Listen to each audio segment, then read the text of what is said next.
আসসালামু আলাইকুম রহমতুল্লাহ। প্রিয় দর্শক, আশা করি সবাই ভালো আছেন। দেশ প্রবাস যে যেখান থেকে দেখছেন সবাইকে জানাচ্ছি আন্তরিক শুভেচ্ছা ও অভিনন্দন। দর্শক, আজকের ভিডিওটি আপনাদের একটু স্পেশাল সুসংবাদ দিব ইনশাল্লাহ। আপনারা জানেন যে ইতালিতে যারা জমা দিয়েছে, ইতালির বিষয়গুলো 2026 সালের অনেকের নুলাস্তা উঠে গিয়েছে এবং অনেকের নুলাস্তা প্রসেসিং এ আছে। এটা আশা করা যায় যে মার্চ এবং এপ্রিলের মধ্যে ইনশাল্লাহ ভালো একটা রেজাল্ট আসবে।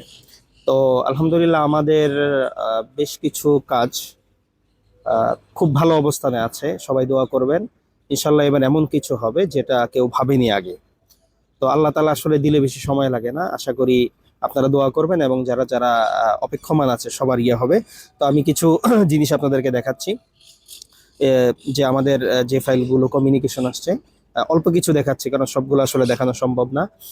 প্রথমত আসি, এই যে দেখেন, স্পোর্টদল্লি দি রোমা, রোমা থেকে আমাদের একজন এমডি সুলতান, ওনার হচ্ছে কমিউনিকেশন আসছে। এটা আলহামদুলিল্লাহ প্রসেসিং এ চলে গিয়েছে, আশা করা যায় 1-1.5 মাস 2 মাসের মধ্যে ইনশাল্লাহ রেজাল্ট চলে আসবে। ঠিক একইভাবে আরো একটি আছে, যেমন খোকন মোল্লা, আহ, এরপরে আছে এমডি নুরুল আমিন।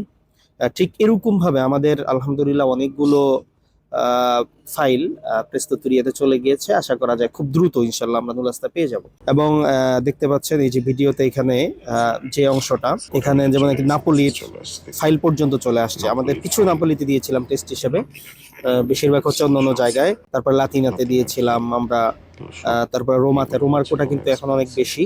আপনারা জানেন যে রোমাতে কোটা যেহেতু বেশি, আবেদনও বেশি, রেজাল্টও বেশি আসবে। আর ছোট ছোট সিটিগুলোতে একটু রেজাল্ট দ্রুত হয়, কিন্তু সেখানে কোটা কম থাকে বিধায় এটা সমস্যা। তো এই হচ্ছে আপনারা দেখতে পাচ্ছেন। তারপরে ফ্রোসিনোনেস সহ মানে অনেকগুলো সিটিতে আলহামদুলিল্লাহ আমাদের জমা হয়েছে। তো আজকের ভিডিওটা করার উদ্দেশ্য হচ্ছে, যারা জমা দিয়েছেন সঠিকভাবে আহ, অপেক্ষা করছেন, ইনশাল্লাহ ভালো কিছু হবে। 2026 সাল টা সবার জন্য ভালো কিছু যাবে, সাথে 27-ও ভালো কিছু যাবে আশাবাদী। অতএব ধৈর্য ধরুন, অপেক্ষা করুন, ইনশাল্লাহ ভালো কিছু হবে। এবং আগামী 2-3 মাসের মধ্যেই ইনশাল্লাহ আপনারা সুখবর পেতে শুরু করবেন। এটা সবার জন্য শুভকামনা, দোয়া রইল। এবং আমি দোয়া করব যারা চেষ্টা করছেন সঠিকভাবে চেষ্টা করেন, ইনশাল্লাহ ভালো কিছু হবে। তো সবাই ভালো থাকবেন, সুস্থ থাকবেন। আসসালামু আলাইকুম রহমতুল্লাহ।